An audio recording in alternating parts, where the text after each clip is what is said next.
What if I told you there was a way that you could naturally attract more money into your life, where you could literally spot and see more opportunities to make more money? You can come up with new ideas to make more money. You can show up, act, and be in a way to make more money. And lastly, you can feel more rich in your life than ever without even changing a thing in your life. That is exactly what we're going to break down here today, guys, is how to build an identity that naturally attracts more money. So the first thing that we want to dive into today is what is identity? Because once we can understand that there's actually I guess you would say, a system in how people function in reality. Here's what I mean. I'm going to show you. So let's say you've got results right here. Okay. Everybody wants a certain result. Now you can replace that result with you want love, you want money, you want that business succeed, you want to not feel like you're just surviving, getting by on bills, whatever it may be. Everyone has a certain result, specifically when it comes to wanting to make more money, attract more money. There's a certain result that you want in your life. Well, how do we get the results in our lives? We get results from taking action. The only way to produce results is from actions. Now, what influences our actions? Well, what we know is that our identity influences our actions because identity is what drives your natural behaviors. Identity is what drives your natural motivators. Identity is what drives your actions, your decisions, your focus, all of it. Identity is who you believe you are. And how the brain works is that whatever you believe to be true, your brain then must follow as instructions. So if you have an identity as somebody who is a Christian or religious, for example, naturally your behaviors unravel from that. Naturally, you're going to go to church. Naturally, you will read the Bible, probably. Naturally, you will follow the way of God. That is your identity. That's who you believe you are. And then you go and recreate that in your personal reality over and over and over and over again. So identity is what drives actions. Now, what creates identity? What creates identity is thought and emotion. So when you think and feel a certain amount, a certain way over and over again, that's actually what forms identity. Neurons that fire together will end up wiring together. Now, another way to put this too, though, is that the brain doesn't know the difference between reality and imagination. So the more and more that you think about something, like I am a rich person, I am a rich person, or I am poor, bad things always happen to me, I always have bad luck, I always go through this stuff in my life, I always struggle. The more and more that we think about something like that, you ever have a thought before where eventually you start to feel it? Or maybe you had a past situation that brought you a lot of stress, maybe even trauma. And when you bring yourself back to that moment, you actually start to feel the emotion of it.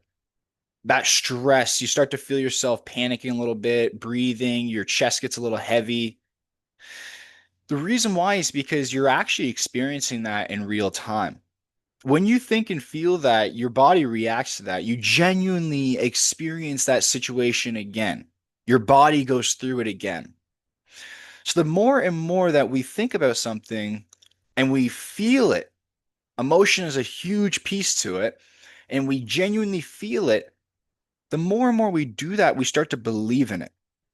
So a lot of us, who we are today, our identity, who we think we are, is actually a creation of our past programming. Our consistent past programming formed eventually this sense of self, who you think you are, and that's been recreated, repeated in reality over and over and over again, over and over and over again. I would almost bet that a lot of people still see themselves in the same way that they saw themselves in high school, in college, in middle school. Many similarities. So identities create through thought and emotion. Where do thoughts come from? Where do emotions come from? Many of us think that thoughts are just who we actually are. The thoughts that I have is me, right? You ever have a thought like, maybe I'm not so good at doing this, or I suck, or I'm not good at math, or I'm not smart with money, or I suck with money, or I can never make more money, or money is evil, money's hard to make. You ever have a thought like that, but you don't question the thought, you immediately believe in the thought, you immediately buy into it, you identify with that thought, you personalize it? Even some of the things that I was just saying there, you might be reflecting on saying, oh, I do have those thoughts, but I never even thought about the idea that it might not actually be me. It might just be a thought and not real. So that's the tricky part is a lot of us, we identify deeply with our thoughts. So we think we are our thoughts. And a little side story, that is the ego. Now I have explanations on my other trainings about that, but that is the ego because the ego is always trying to get you to identify with thought because as soon as you identify with thought, you collapse into that identity, that old identity. You collapse back into that. You buy into the program we'll set. So your thoughts are not you because you're the one behind them all, observing it all, right? Because not every thought that you have is the full truth. You are the one behind all the thought.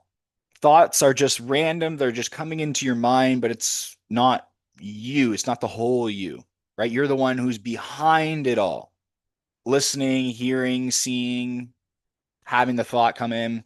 That's you. So I'll get to where thoughts come from in a second, but the next thing is emotion. Where does emotion come from? Growing up for me, when I didn't understand myself, and that's why I'm so passionate about the work I do, and I didn't understand, why I'd feel certain emotions or always feel so down on myself or hard on myself or all these different things. Now I understand, and understanding this makes how I deal with my emotions now 100 times easier and better. Because if you're watching this training, like I'm sure you've definitely had times in your life where your emotions influenced how you showed up, how you acted, and just overall your emotion, your overall mental well-being as well, right? An event happens, you get sad over it, you struggle, and it beats you down, really slows down the things that you want. So emotions are never actually random, though. Emotions are not ever random.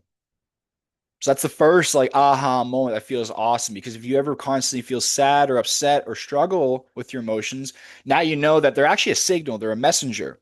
They're not random. They're not randomly happening. So how you'd experience an emotion is you must have an interpretation. You must interpret something. So what I mean by that is let's say an event happens or a thought happens, right? Because remember, your brain doesn't know the difference between reality or imagination. So let's say an event happens or a thought happens. Once that happens, you have an interpretation of that event. And that interpretation then influences the emotion that you feel from it. So the same event could happen, but two people can interpret the same or in a different way and feel completely differently about it moving forwards. So, where does interpretation come from? Our perception on things, our perspective, how we assign meaning to things, because reality itself is neutral. So, where we assign meaning to things, where does that come from? How do we interpret things? And also, where do our thoughts come from? Well, they come from the same place. They come from the same place. That's your belief system.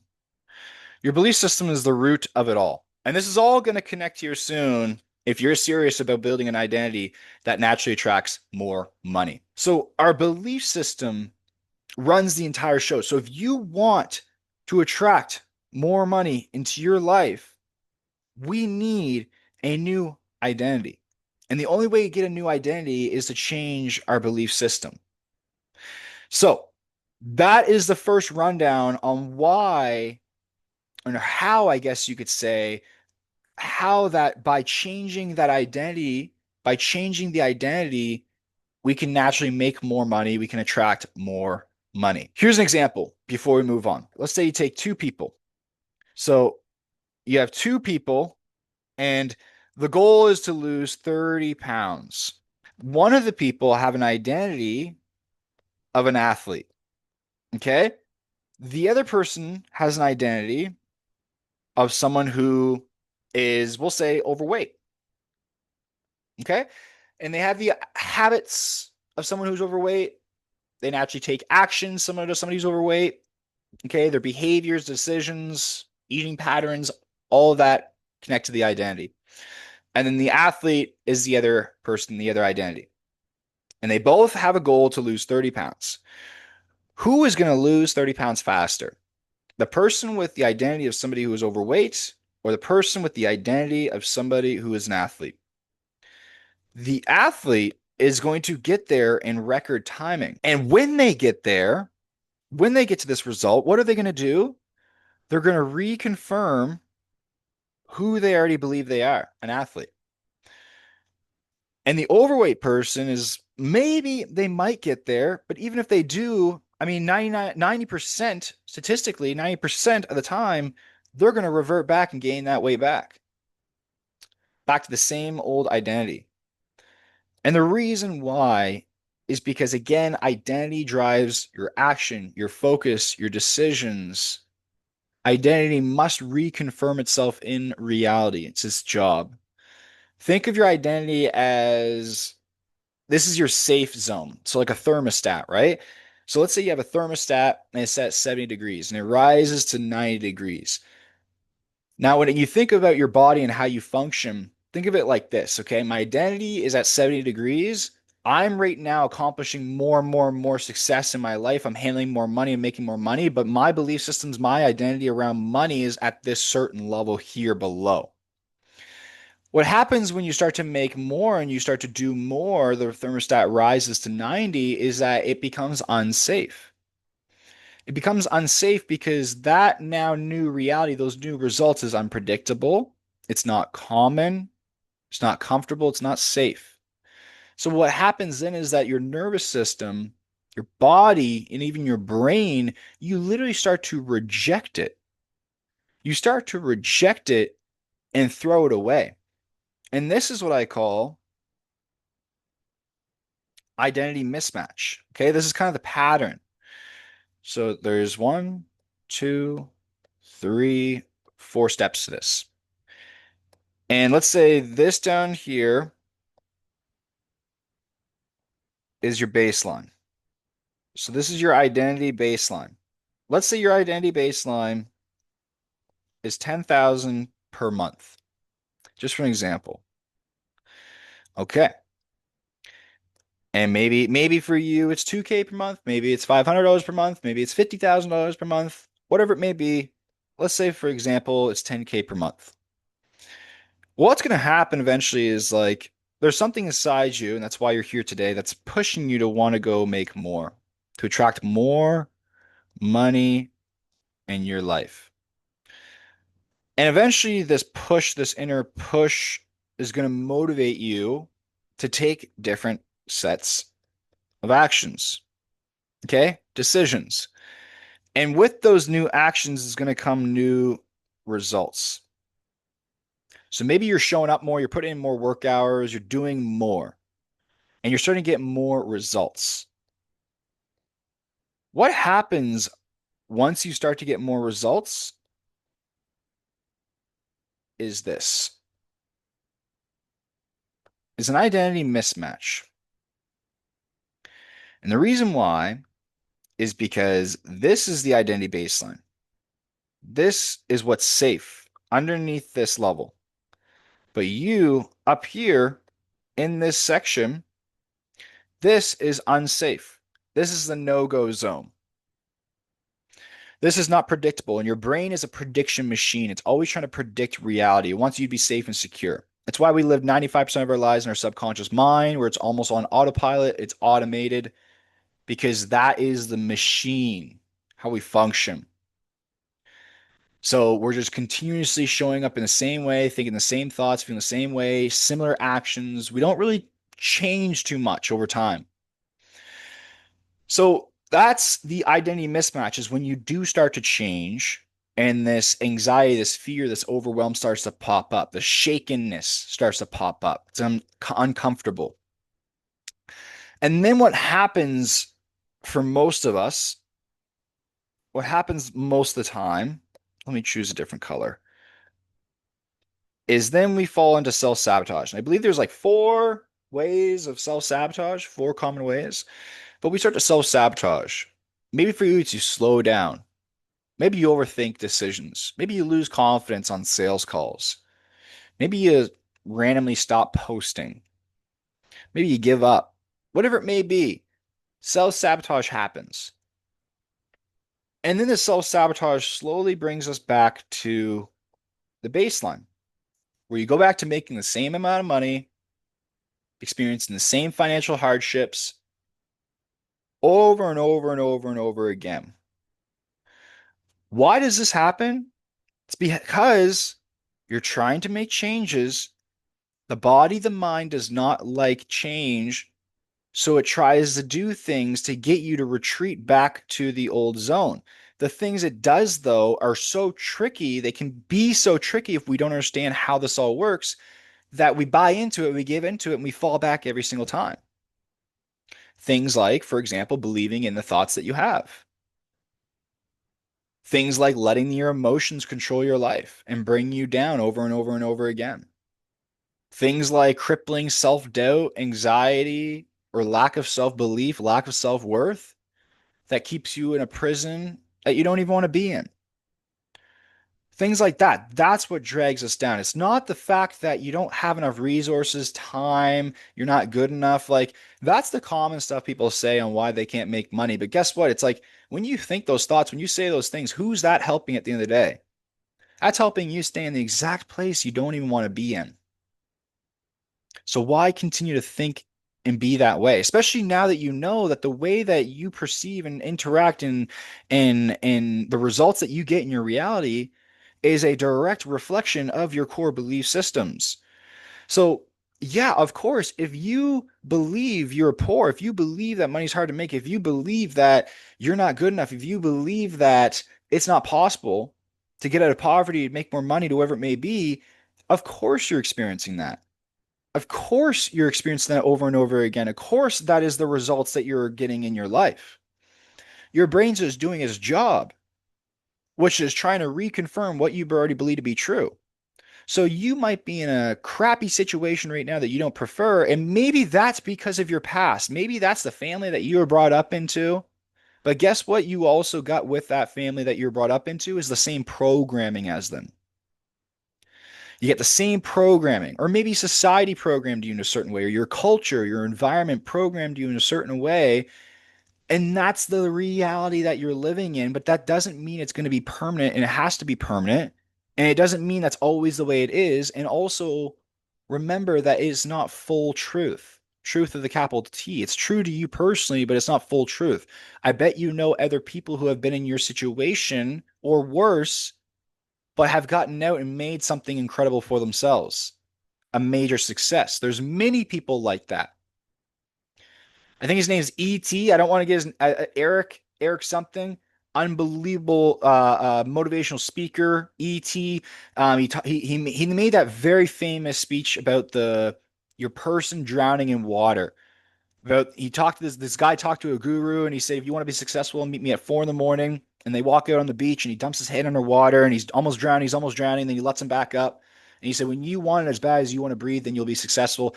When he shared that story, E.T. Thomas or E.T. something, um, I listen to that like every day coming up, building my first business, staying consistent, showing up. Anyways, where I was going with that is that if you believe in something, okay, if you genuinely believe in something, because ET, where I was going with that is ET started out with nothing. He was, I'm pretty sure, homeless, and now he's a multi millionaire.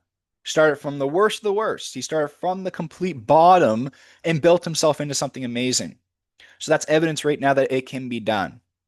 But remember, the ego, it wants to protect identity. So it's going to send you thoughts and doubt and all these negative feelings, and it's going to fight for you to be a victim. It's going to fight for you to stay stuck.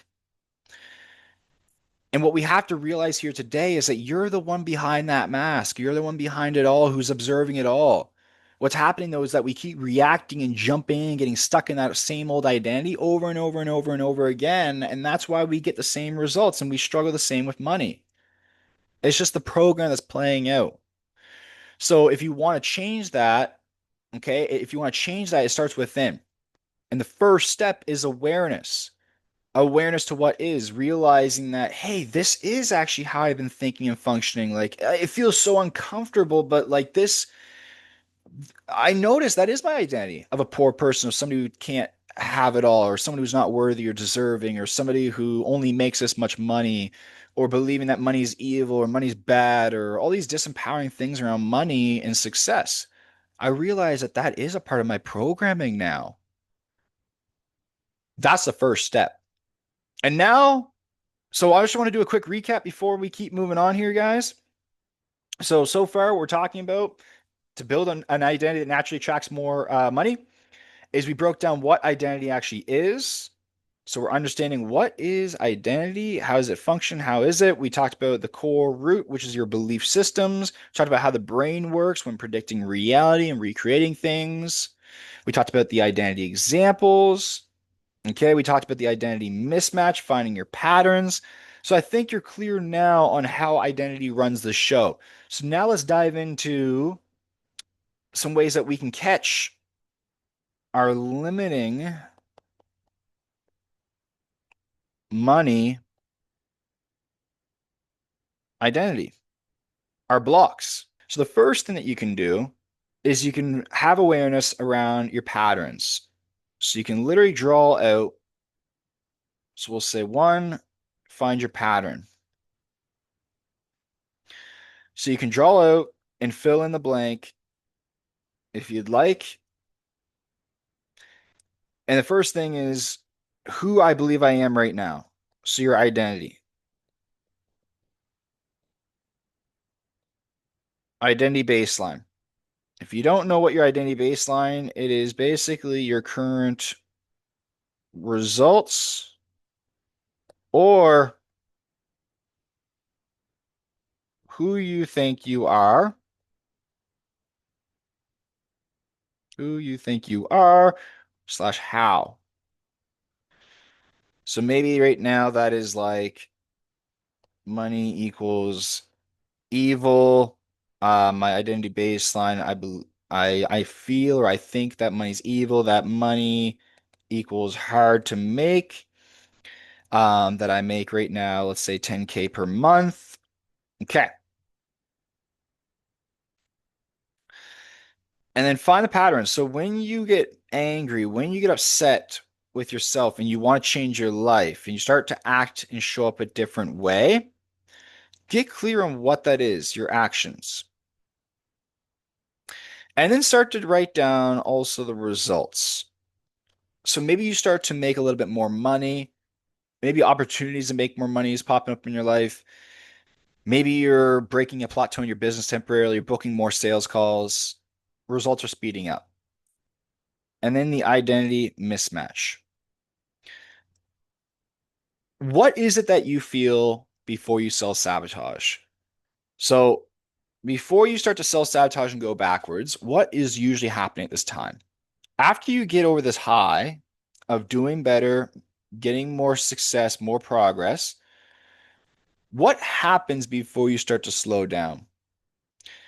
Is it anxiety? Is it negative thoughts?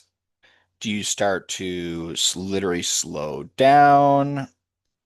What happens with the identity mismatch?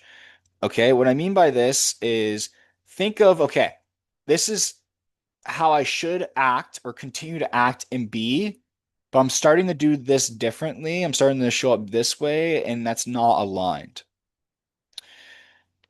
Get clear on that. Then number four is self-sabotage. What are your patterns when you self-sabotage? So you slow down, you overthink, etc.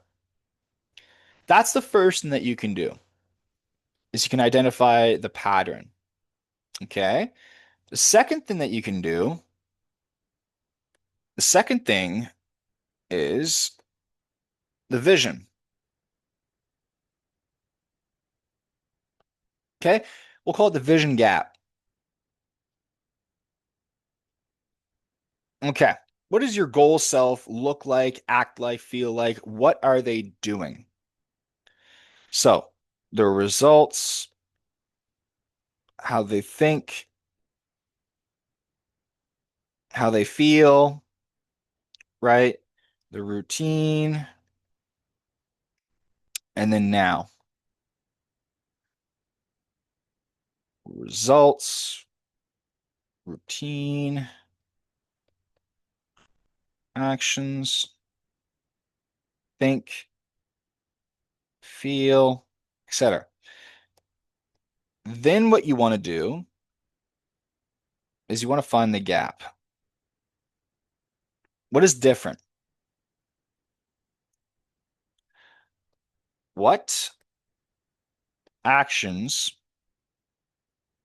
are not aligned? Not aligned as in, how am I acting now that is not as I should be acting is if I was at that goal. And then you can ask same for thoughts, how you feel. So maybe, maybe it's poor. I feel fear. And the state that I'm in when I'm feeling at my goal equals abundant. Okay? So get clear on the actions that you're taking right now that's not in alignment with who you want to be, the thoughts, and the feelings overall. That's the second way, the vision gap. So the first way is catch your pattern. Second way is the vision gap. The third way, call this the system. Okay. Actually, I'm going to give you one more as well. I just thought about this, and this is the emotion event. Okay. So the system is basically, and this is what it's all going to tie into at the end, is literally how like the mechanism works. So how the whole entire process works. Here's what I mean. Again, starts with beliefs. Beliefs are the root, produce the thoughts, the emotions, the actions, and the results in your life. So that's the system. So what you can uncover here is, let's say right now the results in your life is I'm poor, okay? And how am I acting or not acting? I am not trying to find new job. I am avoiding sales or calls or doing that task that I know if I did I'd make more money. How do I feel? I feel sad. I feel unmotivated. Okay. How am I thinking? It's not working out. Okay. So you get clear on that. So that way, eventually, we can find this, which I'm going to share with you in a second. The next thing that you can do is the emotion event. I just called that for now. I can definitely come up with a better name later. But the emotion event is basically, let me just move this over. Emotion event is remembering that emotions are not random, right? So you have an event, and then you have the emotion, right? So event, emotion, but in order to experience the emotion, we need to be clear on interpretation. So then you can ask,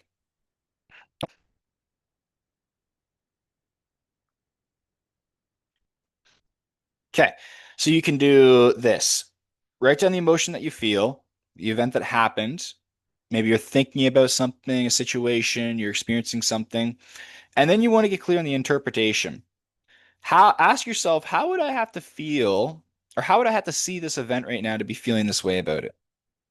Or what is the story I'm assigning to this situation? Or what kind of meaning would I have to give this event in order for me to be feeling this way? And basically, what you're getting clear on in every single one of these guys is you're experiencing the emotion. So you're experiencing the emotion. Okay, you're getting clear on the emotion, the meaning. This one, you're getting clear on the pattern. Okay, you're getting clear on how you're acting, or sorry, you're getting clear on how you're acting out of alignment. Okay, and you're acting in this pattern, because remember, you only do patterns. We only do patterns because we believe this is the path of least resistance. We believe this is the best way forwards. So there's a root belief behind this pattern that's causing this to play out. Same again, it's your identity, who you believe you are, it's trying to be recreated almost in a pattern. Number two is the vision gap.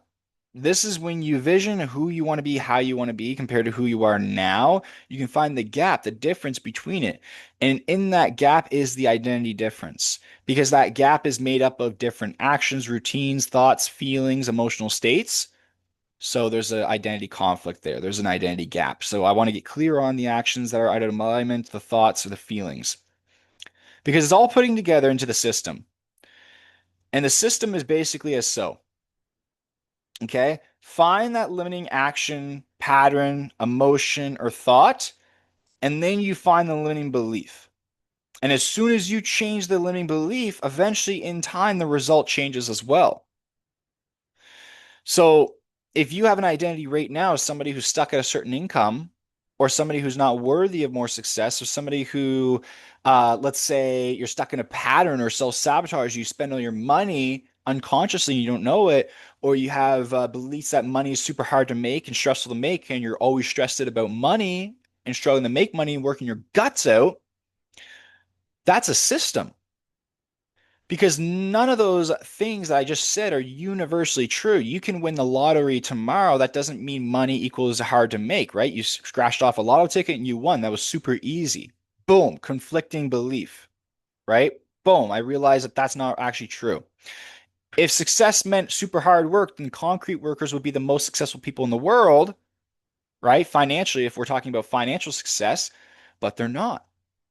Boom. Okay, so that's a limiting belief then. So this is what we're getting at is we're finding the limiting belief behind all of this. This is what's going to change everything with how you attract money into your life and your by changing this identity. So let's say the limiting belief. Okay, so here's how you do it actually. Sorry. Here's how you do it. Let's break it down. Okay. So you've got the system. So the system is, oops, limiting belief, thought, emotion, action, result. So let's say right now I'm feeling upset. I'm feeling sad. Okay. And I asked myself this question. This is how you're going to find out. So you take it, maybe it's your thought, maybe it's the way you're acting. Again, you're thinking, not your thought, but the way you're thinking or the way you're acting, whatever it may be, or you're feeling. You take it and you ask this simple question. You ask, what would I have to believe is true,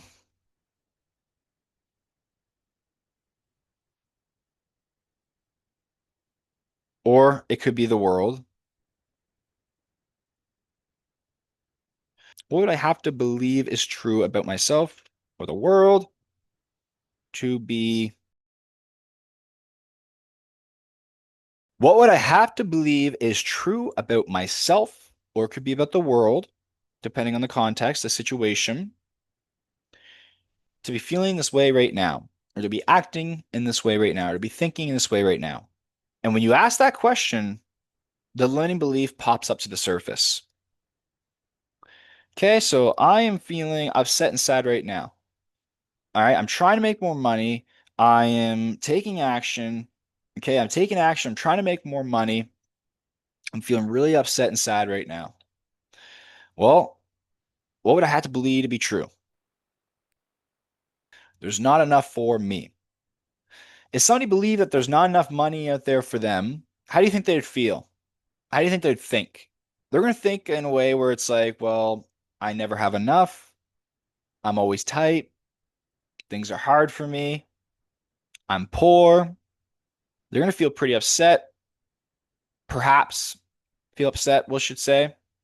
They're going to feel poor. They're going to feel, How you end it with bills, maybe a little bit of stress. We're going to feel lack, scarcity. How's that going to influence their actions and decisions? Well, if they believe there's not enough for them, they're not going to look for ways to make more money, to maybe get a raise, to sell their products higher for higher amounts, raise their own value, get funding, try to even promote the service, maybe. It's going to influence a lot of their actions. And the results, they're not going to have enough. It's crazy once we can truly grasp this, because this is going to change everything for you. Because as soon as you change your belief system, you start to think differently about yourself. Eventually, you start to feel differently, and then you start to act differently. And as you act differently, you eventually get new results. All right. And as you think and feel, you form, like I've been mentioning, the new identity, new sense of self.